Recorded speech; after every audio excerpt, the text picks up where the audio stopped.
오늘 소개할 사연은 정말 충격적입니다. 평범한 가정의 남편이 우연히 발견한 아내 휴대폰 속 메시지 한 통. 그 안에는 상상도 못할 배신의 증거들이 가득했습니다. 하지만 이건 시작에 불과했죠. 2년에 걸친 지옥 같은 법정 싸움, 무너져가는 어린 아들, 그리고 예상치 못한 새로운 만남까지. 더 놀라운 건 결혼식 당일 벌어진 충격적인 사건인데요. 도대체 무슨 일이 있었길래 결혼식장이 아수라장이 되어버린 걸까요? 본격적인 이야기 시작 전에 아직 무료 구독하지 않으셨다면 무료 구독 버튼 꼭 눌러주시고 함께 실화 속으로 들어가 볼까요? 오늘의 실화 사연 지금 시작합니다. 안녕하세요. 저는 김도윤이라고 합니다. 올해 41살이고요. 작은 식당을 운영하는 자영업자입니다. 아침 일찍부터 밤늦게까지 일하는 게 힘들긴 하지만 가족을 위해서라면 그 정도 고생은 감수할 수 있다고 생각했죠. 제게는 7살 된 아들 윤우가 있습니다. 누구를 닮았는지 잘생겼습니다. 큰 눈망울에 장난기 가득한 이 녀석이 아빠라고 부르며 달려올 때면 세상을 다 가진 기분이었어요. 그리고 제 아내 박수진. 36살로 병원에서 행정 업무를 보고 있었습니다. 우리 부부는 그렇게 평범한 일상을 살아가고 있었어요. 아니, 적어도 저는 그렇게 믿고 있었습니다. 매일 새벽같이 일어나 식당 준비를 하고 손님들을 맞이하고 저녁에는 지친 몸을 이끌고 집으로 돌아왔죠. 아내는 병원 일이 바쁘다며 늦게 들어오는 날이 잦았지만 맞벌이 부부라면 그럴 수 있다고 생각했습니다. 윤우를 돌보는 것도 제 몫이 되어갔지만 아이 아빠로서 당연한 일이라고 여겼어요. 그런데 이상한 징조들이 하나둘씩 나타나기 시작했습니다. 아내가 휴대폰을 볼 때면 유난히 조심스러워했어요. 화면을 아래로 향하게 놓거나 제가 다가가면 얼른 잠금을 걸어버리곤 했죠. 처음에는 별 생각 없이 넘어갔습니다. 누구나 사적인 영역이 있으니까요.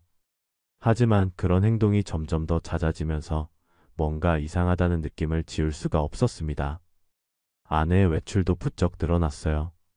주말에도 병원에 급한 일이 생겼다며 나가는 일이 많아졌고 친구들과의 모임도 전보다 훨씬 잦아졌습니다. 오늘은 대학 동기들이랑 만나야 해부서 회식이 있어서 늦을 것 같아 그럴듯한 핑계들이 쏟아져 나왔죠. 저는 그때마다 조심해서 다녀와 하며 보내줬습니다. 의심하는 게 오히려 아내에게 신뢰라고 생각했거든요. 그러던 어느 날 밤이었습니다. 아내가 샤워를 하러 들어간 사이 거실 소파에 휴대폰이 놓여 있는 걸 발견했어요. 평소 같으면 그냥 지나쳤을 텐데 뭐에 씌었는지 그날따라 묘한 충동이 일었습니다. 손이 저절로 움직여 휴대폰을 집어들었죠. 화면에 불이 들어오자 메시지 알림이 떠 있었습니다. 발신자는 저장되지 않은 번호였고 미리 보기로 보이는 문구가 심상치 않았어요. 오늘 진짜 좋았어. 다음엔 더 긴 시간.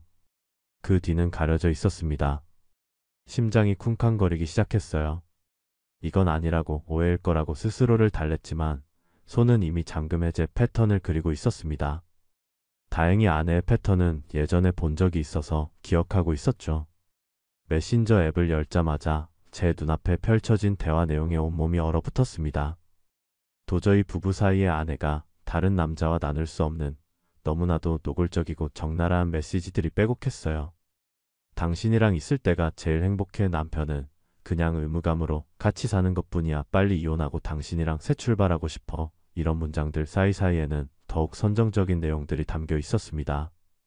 사진까지 주고받은 흔적도 있었어요. 두 사람이 함께 찍은 셀카, 호텔로 보이는 곳에서 찍은 사진들. 상간남으로 보이는 그 남자는 수진아, 오늘 밤도 기대돼 같은 메시지를 보내고 있었고 아내는 하트 이모티콘을 연신 보내며 화답하고 있었습니다. 제 손에 들린 휴대폰이 후들거렸어요. 머릿속이 하얘지면서 동시에 온갖 생각들이 휘몰아쳤습니다. 저 메시지들이 진짜일까? 내가 뭔가 잘못 본 걸까? 하지만 아무리 생각해도 오해의 여지가 없는 명백한 증거였습니다. 제가 매일 새벽부터 밤까지 일하는 동안 윤우를 돌보며 지친 몸을 이끌고 집안일을 하는 동안 아내는 다른 남자와 이런 관계를 이어가고 있었던 겁니다. 욕실에서 샤워 소리가 멈추는 게 들렸어요.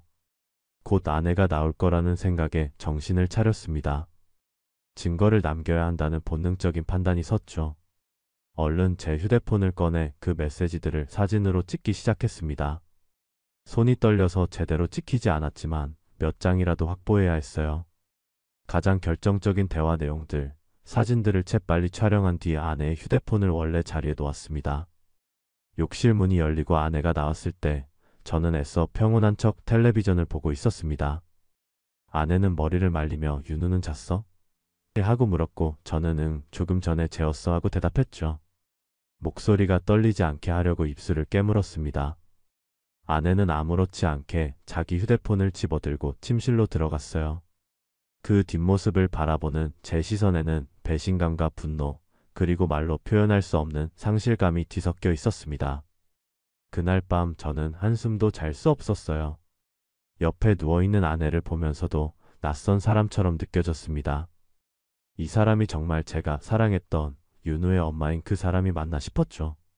머릿속으로는 온갖 계획들이 오갔어요. 당장 따지고 들어야 하나? 아니면 더 확실한 증거를 모아야 하나? 윤우는 어떻게 하지? 이혼을 해야 하나? 질문들만 가득했고 답은 없었습니다. 다만 한 가지 확실한 건 이대로는 절대 넘어갈 수 없다는 거였습니다. 제 인생이, 제 가정이 이렇게 무너지는 걸 그냥 지켜볼 수는 없었어요. 그렇게 긴 밤이 지나가고 새벽이 밝아왔습니다. 다음날 아침 저는 평소처럼 일어나 식당 준비를 했습니다. 아내도 평소와 다름없이 출근 준비를 하고 나갔죠. 하지만 제 안에서는 무언가 완전히 바뀌어 있었습니다. 더 이상 의심이 아니라 확신이었어요. 그리고 그 확신은 제게 분명한 행동 방침을 제시했습니다. 진실을 완벽하게 밝혀내야 한다는 것, 그리고 응당한 대가를 치르게 해야 한다는 것이었습니다.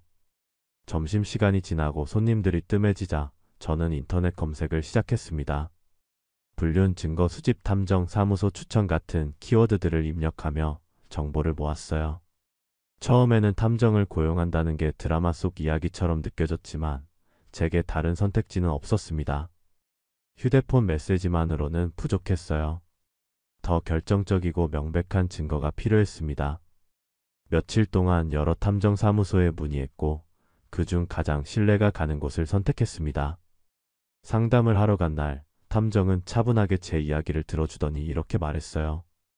의뢰인께서 발견하신 메시지만으로도 충분히 정황은 파악됩니다. 하지만 법적으로 확실한 증거를 확보하려면 현장 증거가 필요합니다. 만남의 장소, 시간, 빈도 등을 기록해야 합니다. 저는 고개를 끄덕이며 의뢰서에 서명했습니다. 비용이 만만치 않았지만 진실을 밝히는데 돈을 아낄 수는 없었어요. 탐정의 미행이 시작되었습니다. 일주일 정도 지났을까요? 탐정에게서 연락이 왔어요. 확실한 증거를 확보했습니다. 한번 사무실로 오시죠. 가슴이 철렁 내려앉았습니다. 예상했던 결과지만 막상 현실로 확인되니 온몸에 힘이 빠져나가는 것 같았어요. 사무실에 도착하자 탐정은 노트북을 열어 사진들을 보여주었습니다. 첫 번째 사진은 아내가 한 오피스텔 건물로 들어가는 모습이었어요. 시간은 오후 2시경 병원 근무 시간 중이었죠. 두 번째 사진에는 남자가 등장했습니다. 메시지로 주고받던 바로 그 상간남이었어요. 키가 크고 옷을 잘 차려입은 얼핏 보기엔 괜찮아 보이는 외모의 남자였습니다. 그가 같은 오피스텔로 들어가는 모습, 그리고 2시간 뒤 아내와 함께 나오는 모습까지 모두 찍혀 있었어요. 이게 다가 아닙니다. 탐정이 말했습니다. 호텔 출입 기록도 있습니다. 다음 사진들은 더욱 충격적이었어요. 시내 한복판의 유명 호텔 로비에서 아내와 그 남자가 체크인하는 장면, 엘리베이터를 타는 장면까지 선명하게 담겨 있었습니다. 날짜를 보니 제가 윤우를 돌보느라 집에 있던 주말이었어요. 아내는 그날 친구 결혼식에 간다고 했었죠. 새벽까지 안 들어온다고 하길래 신부 측 친구라 2차, 3차까지 있나 보다 했는데 카드 사용 내역도 추적해봤습니다. 탐정이 서류를 건네며 말했습니다. 부인 명의로 여러 차례 호텔과 레스토랑 결제가 되어 있습니다. 대부분 주말이나 평일 오후 시간대입니다. 서류를 넘기면서 날짜들을 확인할수록 가슴이 답답해졌어요. 제가 몰랐던 만남들이 이렇게나 많았다니. 일주일에 2~3번은 만났던 거였습니다. 어떻게 이렇게까지 시간을 냈는지, 어떻게 제 눈을 이렇게 완벽하게 속일 수 있었는지 이해가 되지 않았습니다. 탐정은 마지막으로 USB를 건네주었습니다. 여기에 모든 증거가 담겨 있습니다. 사진, 동영상, 날짜별 기록, 위치 정보까지 전부 있습니다. 법정에서 충분히 인정받을 수 있는 자료입니다. 저는 그 USB를 꽉 쥐었어요. 이게 제 결혼 생활의 진실이었습니다. 10년 가까이 함께한 시간들이 이렇게 한 조각 USB에 담긴 배신으로 끝나는구나 싶었죠. 집으로 돌아오는 길, 발걸음이 천근만근 무거웠습니다. 현관문을 열고 들어서니 거실에서 윤우가 블록놀이를 하고 있었어요. 아빠, 하며 달려오는 아들을 안았을 때 눈물이 날 것 같았습니다. 이 아이는 아직 아무것도 모르는데 곧 닥칠 엄청난 변화를 어떻게 받아들여야 할지 그런 생각에 마음이 찢어지는 것 같았어요.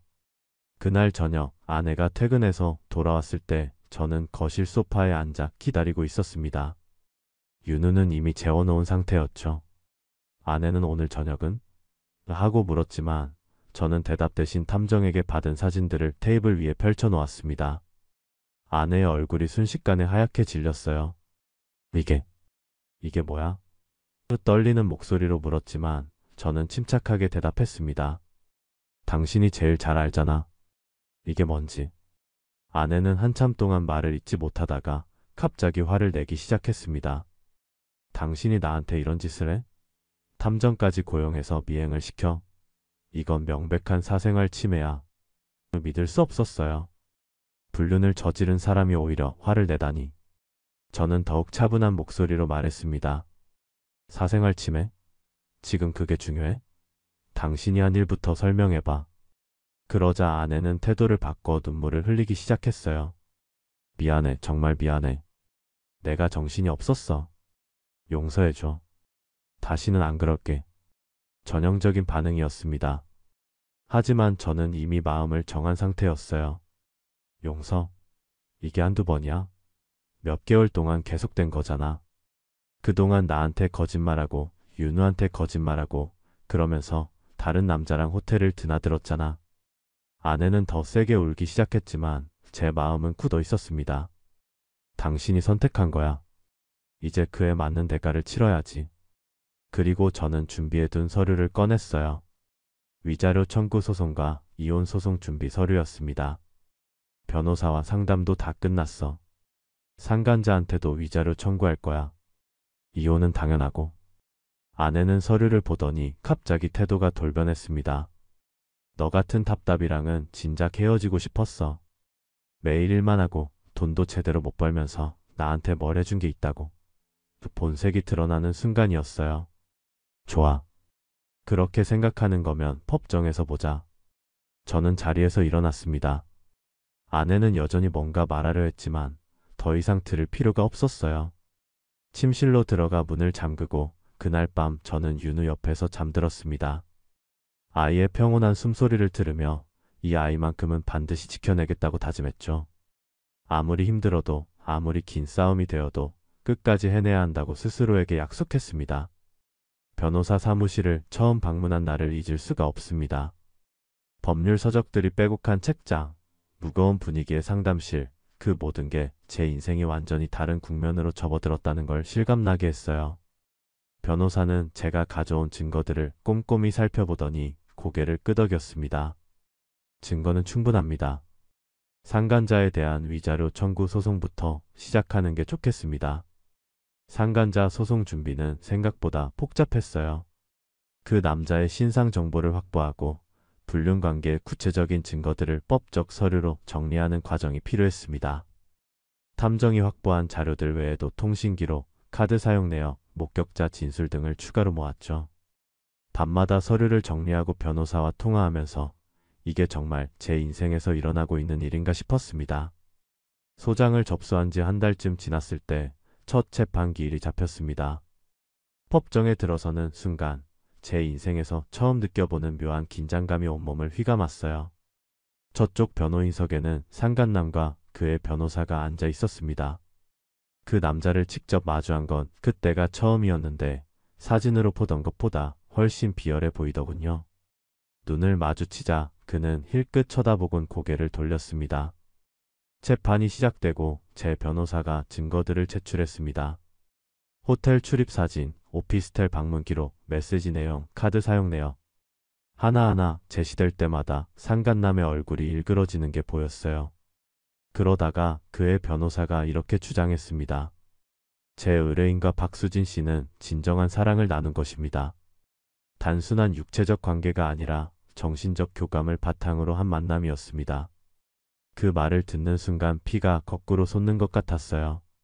진정한 사랑이라고? 남의 가정을 파괴하고 어린아이한테서 엄마를 빼앗아가면서 무슨 사랑 타령입니까?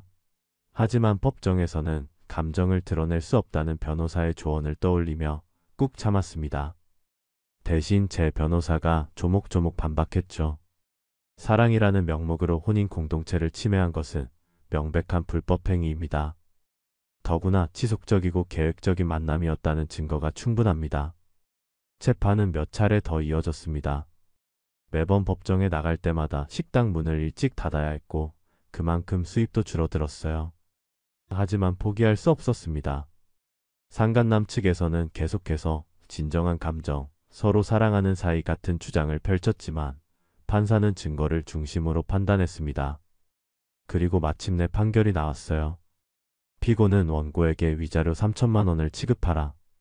판사의 선고를 듣는 순간 긴장이 풀리면서 온몸에 힘이 빠졌습니다. 승소였어요. 법이 제 편을 들어준 겁니다. 상간남은 창백한 얼굴로 법정을 빠져나갔고 저는 변호사와 악수를 나누었죠. 수고하셨습니다.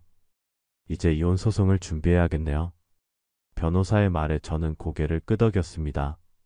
이제 시작일 뿐이라는 걸 알고 있었으니까요.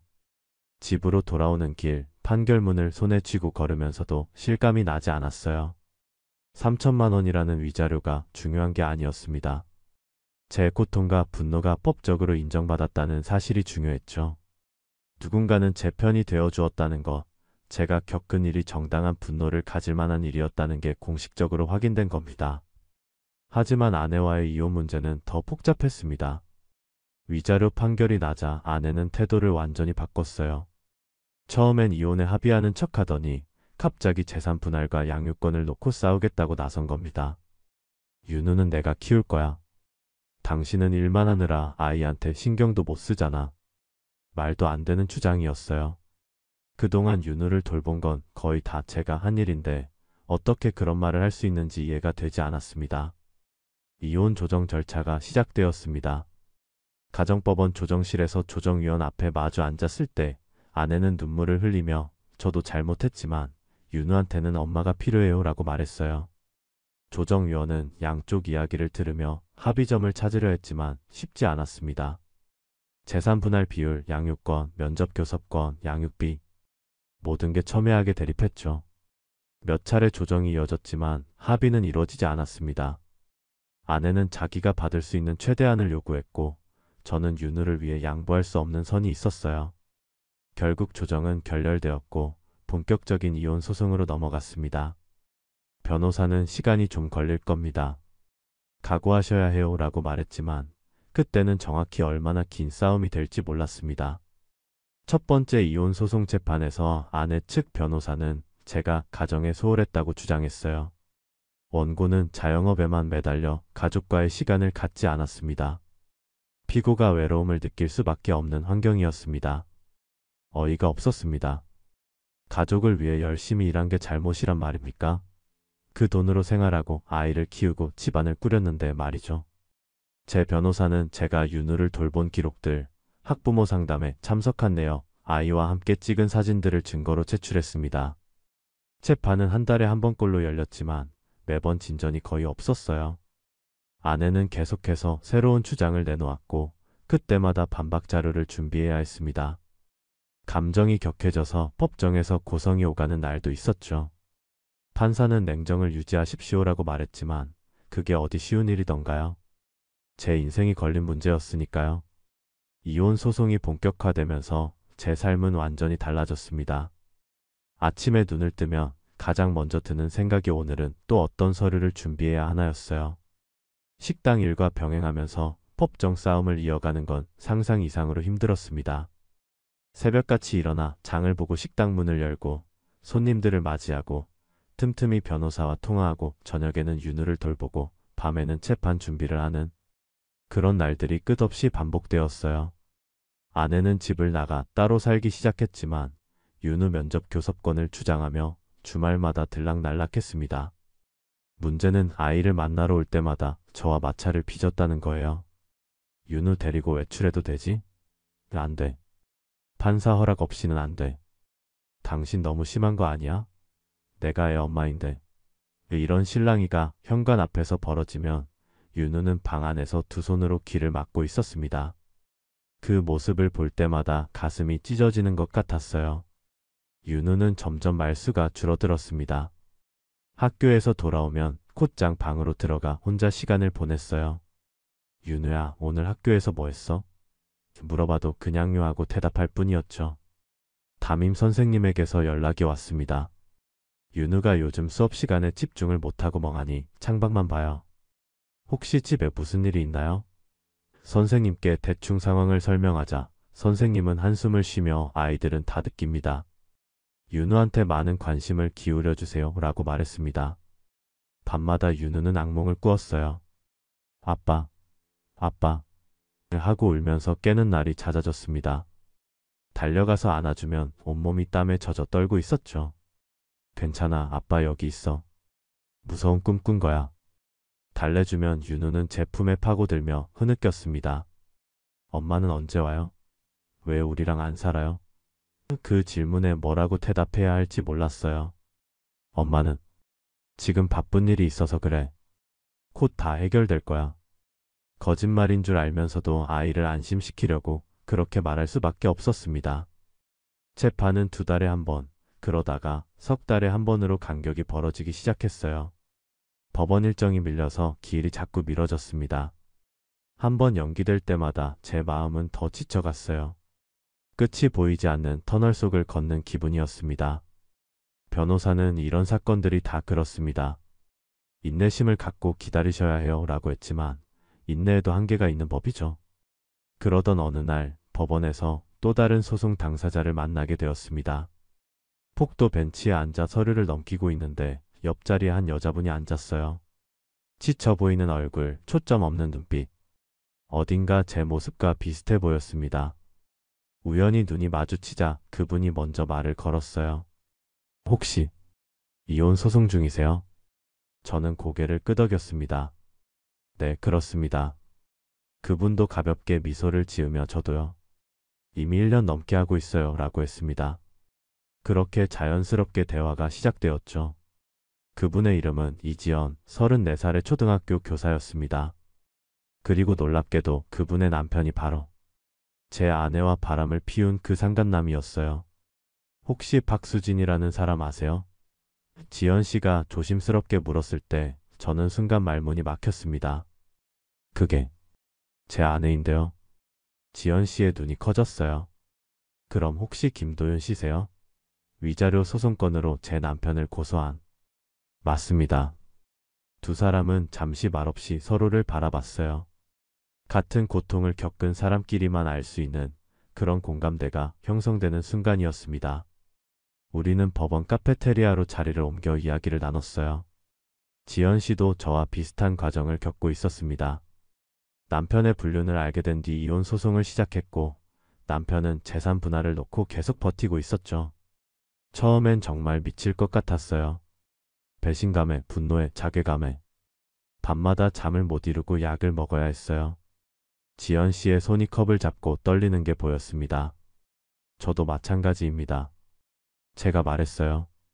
게다가 저는 7살 아들이 있어서 더 힘듭니다. 아이가 무너져가는 걸 보면서도 어떻게 해줄 수가 없어요. 지연 씨는 고개를 끄덕이며 아이들이 제일 불쌍하죠. 어른들 잘못인데 아이들이 상처받으니까라고 했습니다. 그렇게 우리는 서로의 이야기를 나누며 공감했어요. 같은 아픔을 겪은 사람끼리만 나눌 수 있는 대화들이었죠. 그날 이후로 지연 씨와 저는 가끔 연락하며 서로를 위로했습니다.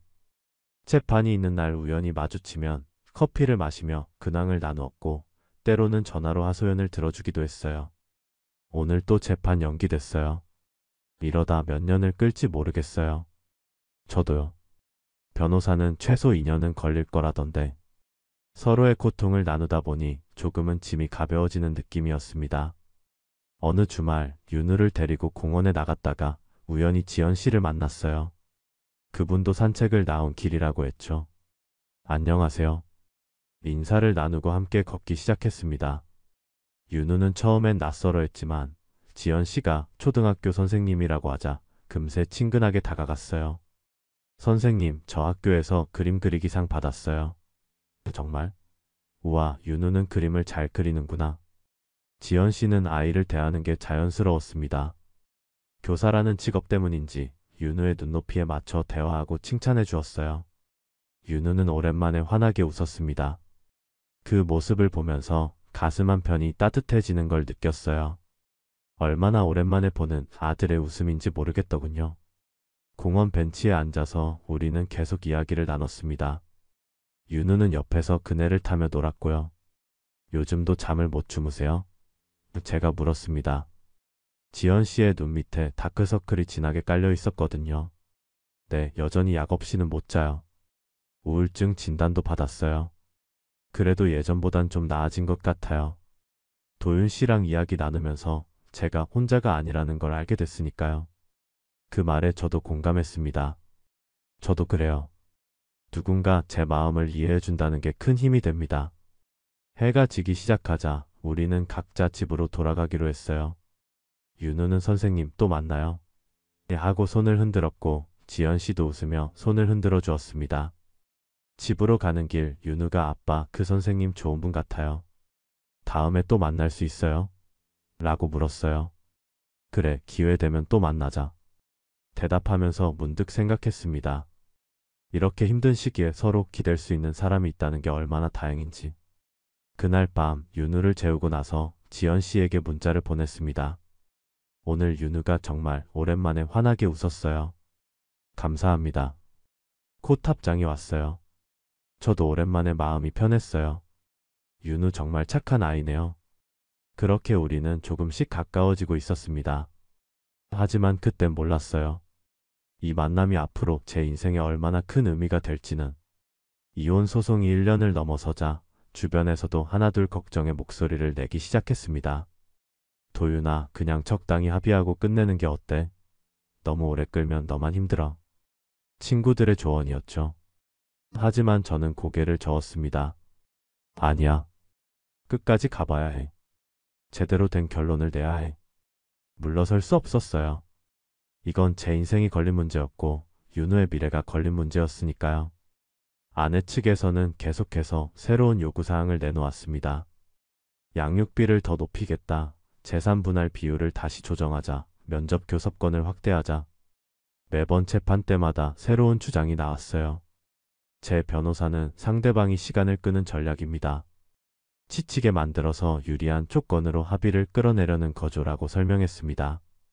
그럴수록 저는 더 이를 악물었어요. 지치더라도 포기할 수 없었습니다. 식당 경영은 점점 어려워졌어요. 재판 준비로 신경 쓸 게 많다 보니 장사에 소홀해졌고 손님들도 조금씩 줄어들었습니다. 직원을 한 명 더 고용할 형편도 안 됐고 그렇다고 혼자서 모든 걸 감당하기엔 버거웠죠. 매출이 떨어지면서 생활비 걱정까지 생기기 시작했어요. 하지만 이런 상황에서도 변호사 비용은 계속 나가고 법원 출석을 위해 식당 문을 닫는 날도 잦아졌습니다. 윤우는 이제 초등학교 2학년이 되었습니다. 아이는 부쩍 조용해졌고 친구들과 어울리는 것도 줄어들었다고 담임 선생님이 말했어요. 윤우가 점심시간에도 혼자 있는 경우가 많아요. 친구들이 다가가도 잘 어울리려 하지 않고요. 학교 상담실에서 상담을 받아보라는 권유를 받았습니다. 상담 선생님은 아이가 상당한 스트레스를 받고 있습니다. 가정 환경이 안정되어야 아이도 나아질 수 있어요 라고 했죠. 밤마다 윤우는 여전히 악몽을 꾸었습니다. 아빠, 엄마랑 아빠가 싸우는 꿈 꿨어요. 무서웠어요. 아이를 안아주면서 가슴이 미어졌어요. 어른들의 잘못으로 이렇게 순수한 아이가 고통받는다는 게 너무 괴로웠습니다. 윤우야, 미안해. 아빠가 빨리 해결할게. 조금만 참아줘. 약속했지만 정작 언제 끝날지 저도 모르는 상황이었습니다. 지연 씨와의 만남은 그나마 위안이 되었어요. 같은 처지를 겪는 사람끼리만 나눌 수 있는 대화들이 있었습니다. 어느 날 지연 씨가 저 요즘 정신과 치료받고 있어요. 우울증이 심해져서요. 약도 먹고 상담도 받는데 그래도 밤이 되면 견디기 힘들어 라고 털어놨습니다. 그분의 손이 떨리는 게 보였어요. 저도 비슷합니다. 잠을 제대로 못 자니까 낮에도 멍하고 일하다가도 문득문득 화가 치밀어 오르고요. 제 고백에 지연 씨는 고개를 끄덕였습니다. 우리 언제쯤 이 고통에서 벗어날 수 있을까요? 가끔은 이렇게 사는 게 의미가 있나 싶어요. 그 말에 저는 단호하게 대답했습니다. 의미 있죠. 우리가 지금 견디는 건 정당한 결말을 위해서잖아요. 그들이 한 짓에 대한 대가를 치르게 하고 우리는 떳떳하게 새 출발을 하기 위해서요. 지연 씨는 제 말에 조금 힘을 얻는 것 같았어요. 그래요, 맞아요. 여기서 무너지면 안 되죠. 도윤 씨 있어서 다행이에요. 혼자였으면 진작 무너졌을 거예요. 우리는 서로에게 버팀목이 되어주고 있었습니다. 함께 공원을 산책하거나 커피를 마시며 이야기를 나누는 시간들이 점점 늘어났어요. 윤우도 지연 씨를 만날 때마다 좋아했습니다. 선생님, 오늘 학교에서 이런 일이 있었어요. 하며 신나게 이야기하는 모습을 보면 제 마음도 조금은 편안해졌죠. 어느 날 지연 씨가 윤우에게 책을 선물했어요. 윤우야, 선생님이 추천하는 책이야. 재밌으니까 한번 읽어봐. 윤우는 눈을 반짝이며 책을 받아 들었습니다. 와, 감사합니다. 그날 밤 윤우는 그 책을 읽으며 오랜만에 환하게 웃었어요. 자기 전에 제게 말했습니다. 아빠, 지연 선생님 정말 좋은 분이에요. 선생님이랑 있으면 마음이 편해요. 아이의 말을 들으면서 문득 깨달았습니다. 지연 씨가 제게 그리고 윤우에게 얼마나 소중한 존재가 되어가고 있는지를요. 단순히 같은 처지의 위로를 넘어서 뭔가 더 깊은 감정이 싹트고 있었습니다. 하지만 아직 확신할 수 없었어요. 이게 진짜 감정인지 아니면 힘든 시기를 함께 겪으면서 생긴 일시적인 의지인지.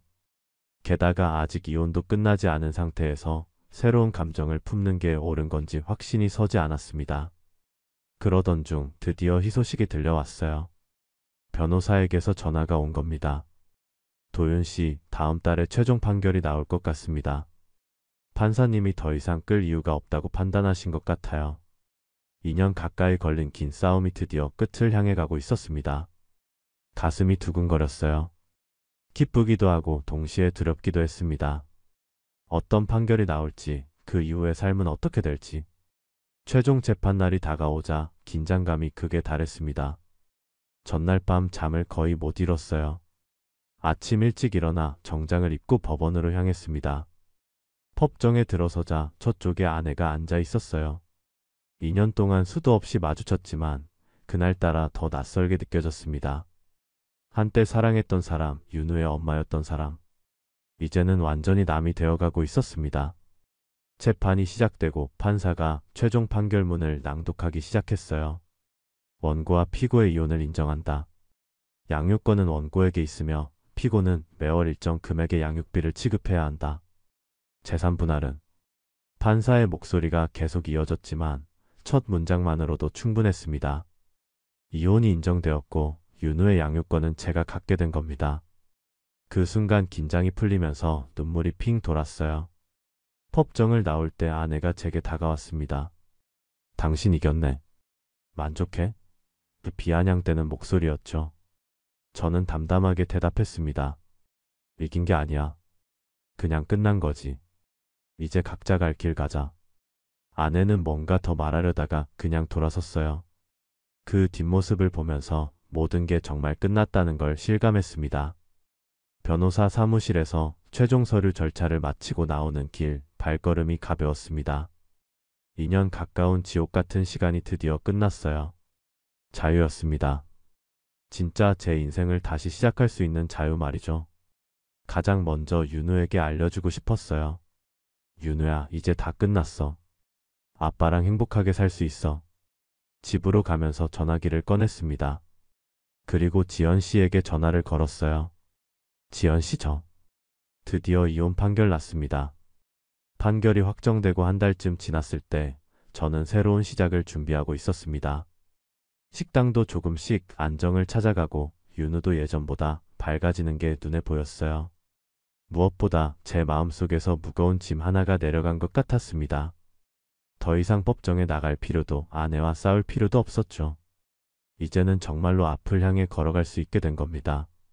지연 씨도 곧 이혼 판결을 받게 될 거라고 했어요. 그분의 소송도 거의 마무리 단계에 접어들었다고 했습니다. 드디어 끝이 보여요. 도윤 씨처럼 저도 이제 자유로워질 수 있을 것 같아요. 전화기 너머로 들리는 목소리에 안도감이 묻어났습니다. 우리는 그동안 정말 많은 것을 함께 겪어왔어요. 서로의 고통을 나누고 위로하고 때로는 함께 울기도 했죠. 어느 주말 저는 용기를 내어 지연 씨에게 식사 제안을 했습니다. 지연 씨 이번 주말에 시간 되세요? 제가 감사의 뜻으로 식사라도 대접하고 싶은데요. 잠시 침묵이 흐르다가 지연 씨가 대답했어요. 좋아요. 윤우도 데리고 오세요. 같이 맛있는 거 먹어요. 그렇게 우리는 조용한 레스토랑에서 만났습니다. 윤우는 지연 씨를 보자마자 달려가 안겼어요. 선생님. 지연 씨는 윤우를 꼭 안아주며 웃었습니다. 우리 윤우 많이 컸네? 요즘 학교 생활은 어때? 좋아요. 친구들이랑 잘 놀아요. 그리고요, 어제 미술 시간에 그림 선생님이 칭찬해 주셨어요. 윤우의 밝은 목소리를 들으니 마음이 따뜻해졌습니다. 아이가 이렇게 웃을 수 있다는 것만으로도 감사했어요. 식사를 하면서 우리는 지난 시간들을 되돌아봤습니다. 정말 힘든 시간이었죠. 그래도 이렇게 끝나서 다행이에요. 제가 말하자 지연 씨도 고개를 끄덕였습니다. 맞아요. 도윤 씨 아니었으면 전 중간에 포기했을 거예요. 옆에서 같이 버틸 수 있어서 힘이 났어요. 그분의 눈빛에는 진심이 담겨 있었습니다. 식사를 마치고 근처 공원을 산책했어요. 윤우는 앞서 뛰어가며 놀았고 저와 지연 씨는 천천히 걸으며 이야기를 나눴습니다.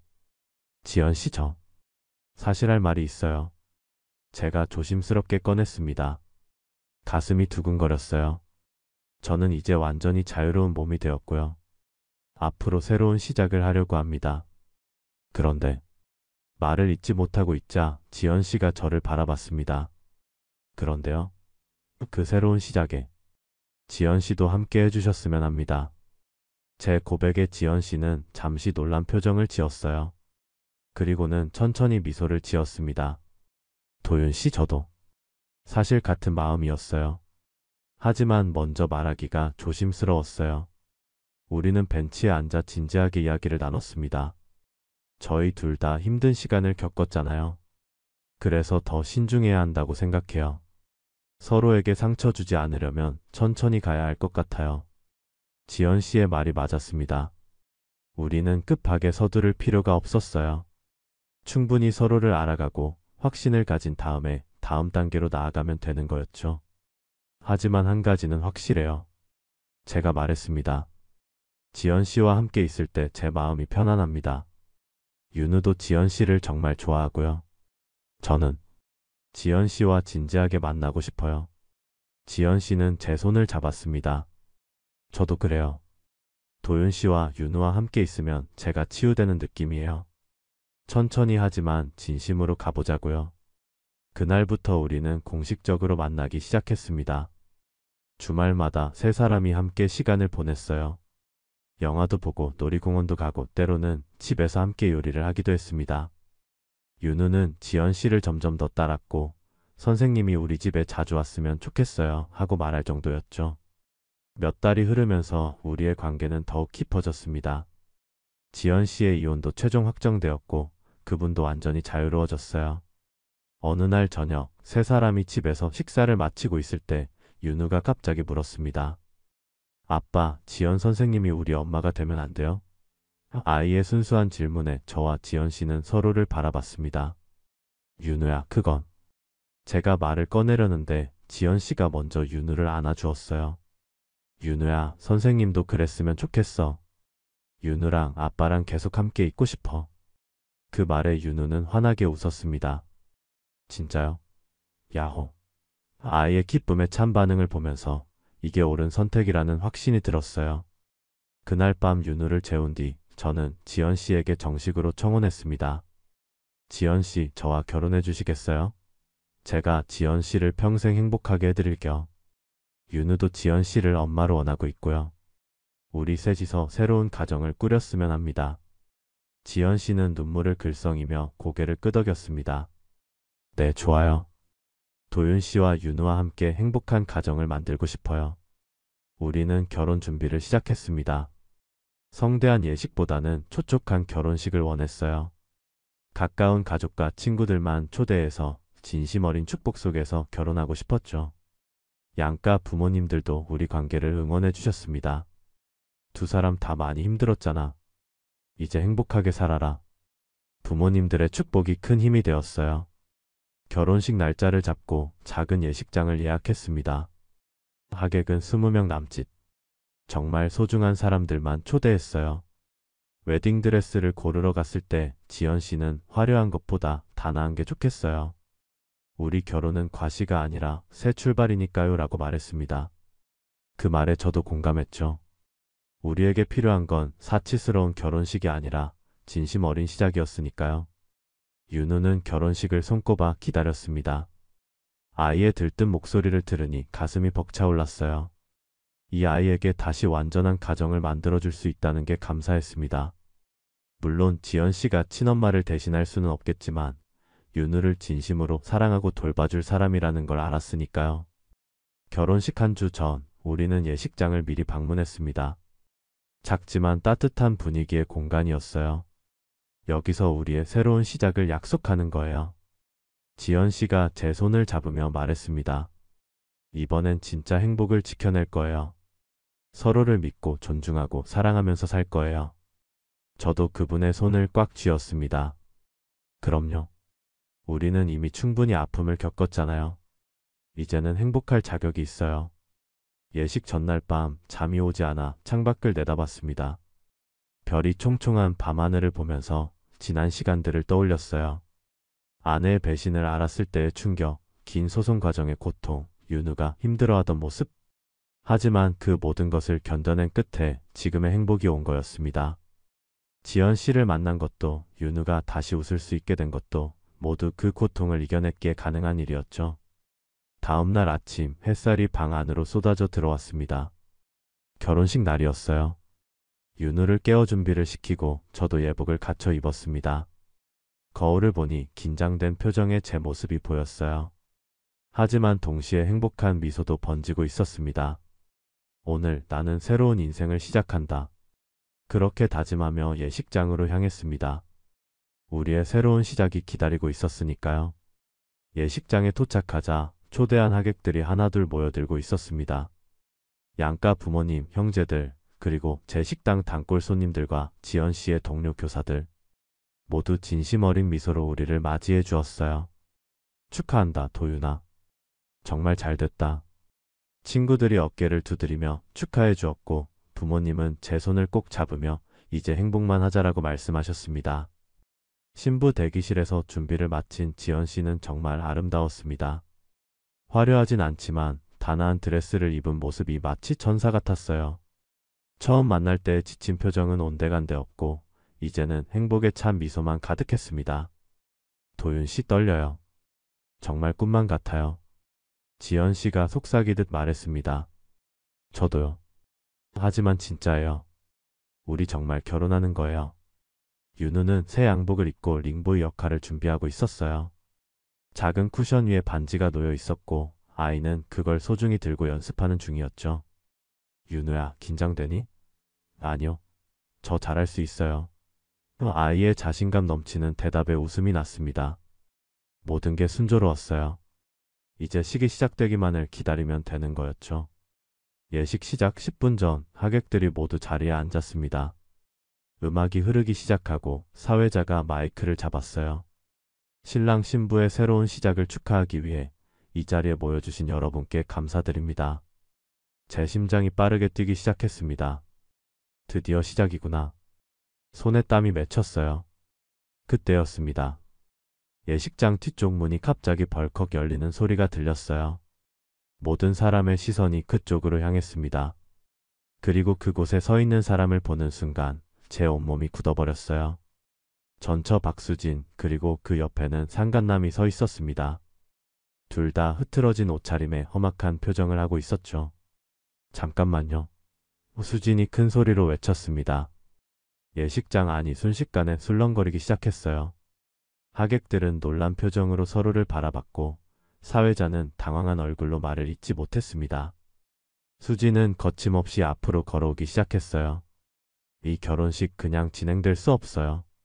제 옆에 서 있던 친구가 앞으로 나서려 했지만 저는 손으로 제지했습니다. 침착해야 했어요. 여기서 제가 흥분하면 상황이 더 꼬일 것 같았죠.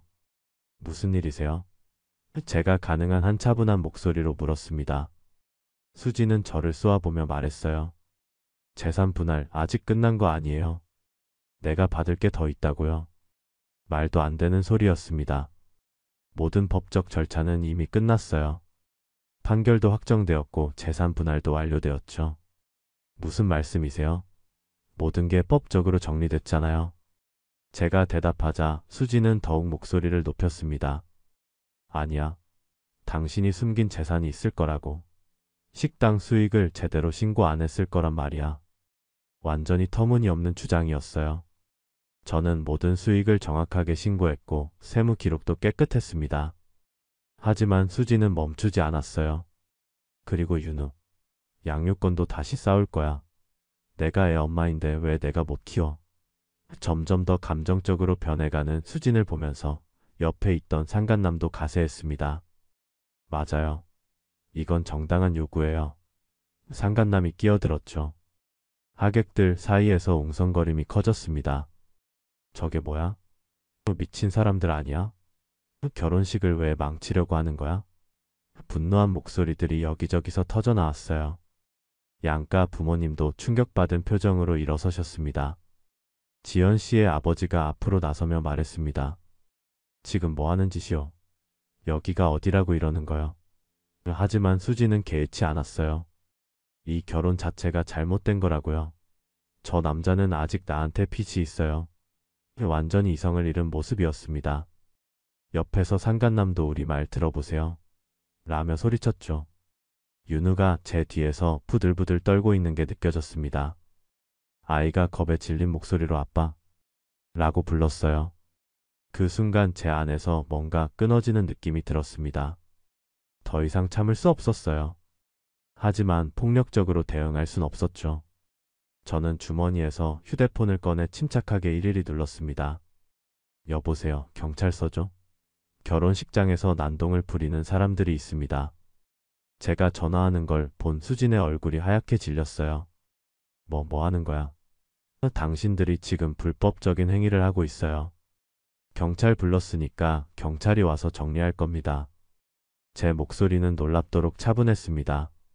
상간남이 뭔가 말하려다가 입을 다물었어요. 주변 하객들이 휴대폰으로 동영상을 찍기 시작하는 게 보였거든요. 증거 확보했다. 이거 또라이들이네. 하객들의 반응에 수진과 상간남은 당황하기 시작했습니다. 곧 예식장 밖에서 사이렌 소리가 들려왔어요. 경찰이 들어오자 분위기가 급격히 정리되었습니다. 신고받고 출동했습니다. 무슨 일입니까? 경찰관이 물었고 저는 상황을 간단 명료하게 설명했어요. 제 결혼식의 전처와 그 불륜 상대가 난입해서 난동을 부리고 있습니다. 터무니없는 주장으로 협박하고 있고요. 경찰은 수진과 상간남에게 다가갔습니다. 신분증 제시하세요. 수진은 저기 제가 라며 말을 더듬었지만 경찰은 단호했어요. 일단 밖으로 나가시죠. 여기서 이러시면 안 됩니다. 결국 둘은 경찰에 이끌려 예식장 밖으로 끌려나갔습니다. 나가면서도 수진은 이건 끝이 아니야. 라고 소리쳤지만 이미 아무도 귀 기울이지 않았어요. 예식장 문이 닫히고 나서야 긴장이 풀렸습니다. 하객들은 어리둥절한 표정으로 서로를 바라봤어요. 사회자가 당황한 얼굴로 마이크를 잡았습니다. 그럼 예식을 계속 진행하겠습니다. 하지만 분위기가 완전히 깨진 상태였죠. 제 옆에 있던 지연 씨는 창백한 얼굴로 서 있었고 윤우는 여전히 떨고 있었습니다. 그때 제 아버지가 앞으로 나서셨어요. 여러분, 잠깐만 들어보십시오. 아버지의 목소리에 하객들의 시선이 집중되었습니다. 방금 우리가 본 것이 바로 이 두 사람이 겪어야 했던 고통의 일부입니다. 저런 사람들 때문에 우리 아들과 며느리가 얼마나 힘들었겠습니까? 하지만 이제 그 고통은 끝났습니다. 오늘 이 자리는 새로운 시작을 축하하는 자리입니다. 아버지의 말씀에 하객들이 하나둘 고개를 끄덕이기 시작했어요. 지연 씨의 어머니도 일어나 말씀하셨습니다. 맞습니다. 저런 사람들한테 신경 쓸 필요 없어요. 우리 아이들 이제 행복할 자격이 있습니다. 다 함께 축복해 줍시다. 그러자 하객들 사이에서 박수가 터져 나왔습니다. 친구 한 명이 큰 소리로 외쳤어요. 도윤아, 그딴 사람들 신경 쓰지 마. 결혼식 올려. 다른 하객들도 맞아요. 축하해요. 하며 응원하기 시작했습니다. 분위기가 조금씩 회복되는 게 느껴졌어요. 제 손을 꽉 쥔 지연 씨가 저를 바라보며 미소 지었습니다. 계속해요. 저 사람들한테 우리 행복 빼앗기지 말아요. 저는 고개를 끄덕이고 윤우를 안아 올렸습니다. 괜찮아, 윤우야. 무서운 건 다 끝났어. 이제 우리 행복한 시간만 남았어. 아이는 제 품에 안겨 고개를 끄덕였어요. 그리고 지연 씨를 바라보며 작은 목소리로 말했습니다. 선생님 괜찮아요? 그 말에 지연 씨의 눈가가 촉촉해졌습니다. 사회자가 다시 마이크를 잡았어요. 이번에는 훨씬 밝은 목소리였습니다. 그럼 진정한 사랑과 용기로 다시 일어선 두 분의 결혼식을 계속하겠습니다. 음악이 다시 흐르기 시작했고 윤우는 제자리로 돌아가 반지 쿠션을 들었습니다. 아이의 발걸음은 이제 당당했어요. 입장 음악이 울려 퍼지고 지연 씨가 아버지 손을 잡고 버진로드를 걷기 시작했습니다. 그 모습을 보는 순간 가슴이 뭉클해졌어요. 우리가 함께 겪은 모든 고통, 눈물, 그리고 이겨낸 시간들이 주마등처럼 스쳐 지나갔습니다. 지연 씨는 제 앞에 섰고 우리는 서로의 눈을 바라봤어요. 그 눈빛에는 사랑과 신뢰, 그리고 앞으로 함께 해나가자는 약속이 담겨 있었습니다. 주례가 입을 열었습니다. 오늘 이 자리에 모이신 모든 분들이 보셨듯이 이 두 사람은 쉽지 않은 길을 걸어왔습니다. 하지만 그 고난을 통해 더욱 단단해졌고 진정한 사랑이 무엇인지 깨달았습니다. 이제 이 두 사람은 서로를 위한 약속을 하고자 합니다. 제 차례가 되었어요. 저 김도윤은 이지연을 제 아내로 맞이하며 약속합니다. 어떤 어려움이 와도 함께 이겨내고 서로를 존중하고 사랑하겠습니다. 그리고 윤우와 함께 행복한 가정을 만들어 가겠습니다. 목소리가 떨렸지만 또렷하게 말했어요. 지연 씨도 서약했습니다. 저 이지연은 김도윤을 제 남편으로 맞이하며 약속합니다. 서로의 상처를 치유하고 함께 웃으며 살아가겠습니다. 그리고 윤우를 제 아들처럼 사랑하고 돌보겠습니다. 그분의 목소리에도 감정이 담겨 있었어요. 윤우가 반지를 들고 앞으로 나왔습니다. 작은 발걸음으로 걸어오는 아이를 보면서 제 눈시울이 뜨거워졌어요. 윤우는 능숙하게 반지를 건네주었고 우리는 서로에게 반지를 끼워주었습니다. 이제 키스하셔도 좋습니다. 주례의 말에 저는 지연 씨에게 다가가 부드럽게 키스했어요. 그 순간 예식장 안이 박수와 환호성으로 가득 찼습니다. 축하해. 행복하게 살아. 정말 잘 됐다. 하객들의 진심 어린 축하가 쏟아졌어요. 친구들은 눈물을 훔치고 있었고 부모님들은 환하게 웃고 계셨습니다. 제 형은 동생아 진짜 수고했다라며 엄지를 치켜세웠죠. 식이 끝나고 하객들과 인사를 나누는 시간이었습니다. 한 분 한 분 악수하고 포옹하면서 진심 어린 축하를 받았어요. 도윤 씨 정말 잘 이겨냈어요. 이제 행복할 일만 남았어요. 지연 씨, 윤우 잘 부탁드려요. 좋은 엄마 되실 거예요. 모두가 우리를 응원해 주었습니다. 지연 씨의 동료 교사 한 분이 다가와 말했어요. 오늘 일은 정말 놀라웠지만 두 분이 얼마나 강한 사람들인지 알 수 있었어요. 앞으로도 그 강인함으로 행복하게 사세요. 그 말에 지연 씨가 고개를 끄덕이며 대답했습니다. 감사합니다. 정말 많은 분들 덕분에 여기까지 왔어요. 제 식당 단골 손님들도 축하해 주러 왔습니다. 사장님 장사하면서 힘드셨죠? 이제 좋은 일만 있을 겁니다. 윤우 데리고 저희 가게에도 자주 놀러 오세요. 맛있는 거 많이 해줄게요. 그분들의 따뜻한 말에 가슴이 뭉클했어요. 이렇게 많은 사람이 제 편이 되어준다는 게 감사했습니다. 피로 연장으로 자리를 옮겨 식사를 하면서도 축하는 계속되었습니다.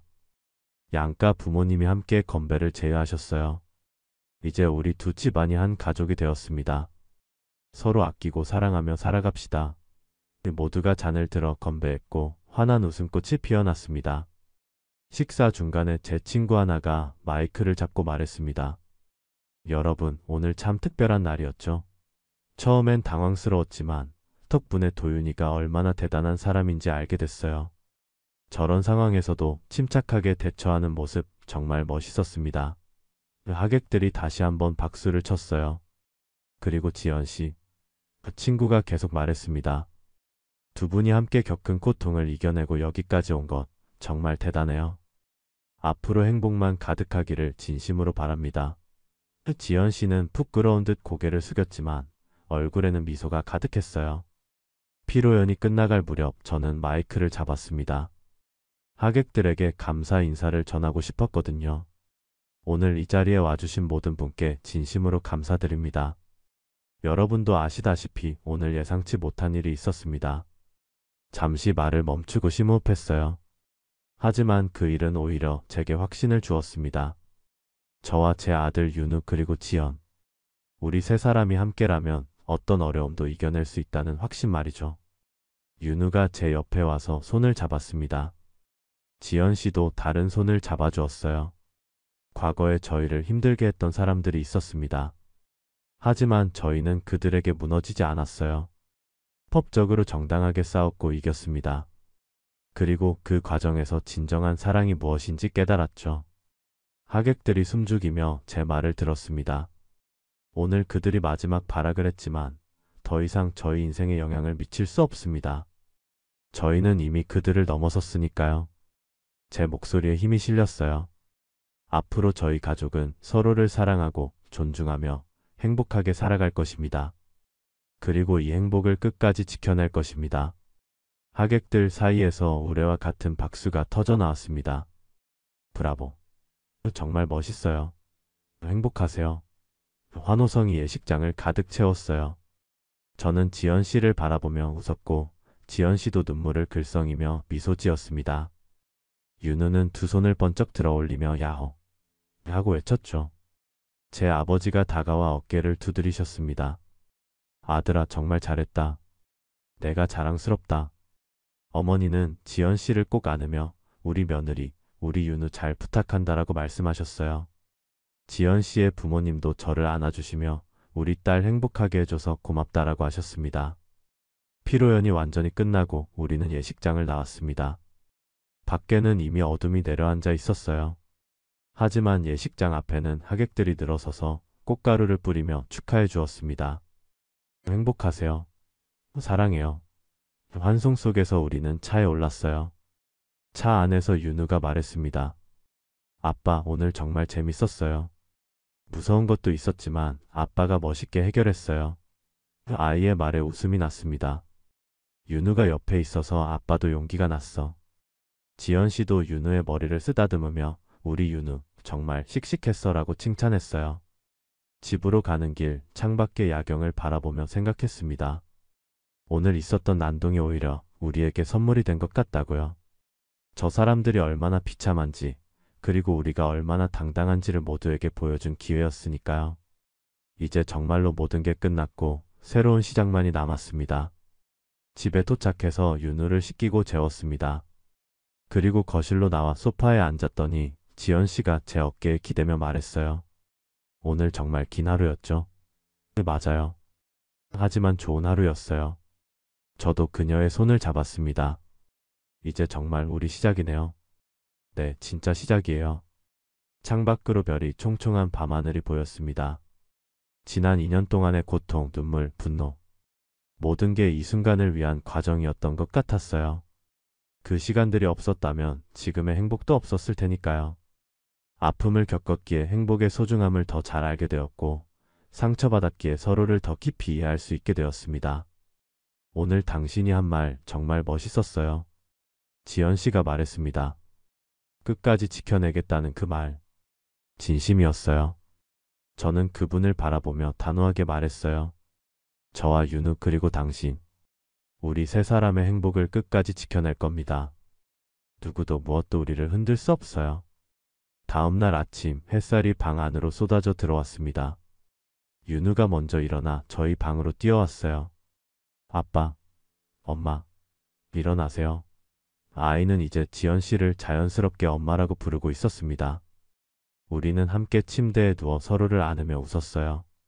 이게 바로 우리가 그토록 원했던 평범하지만 소중한 행복이었습니다.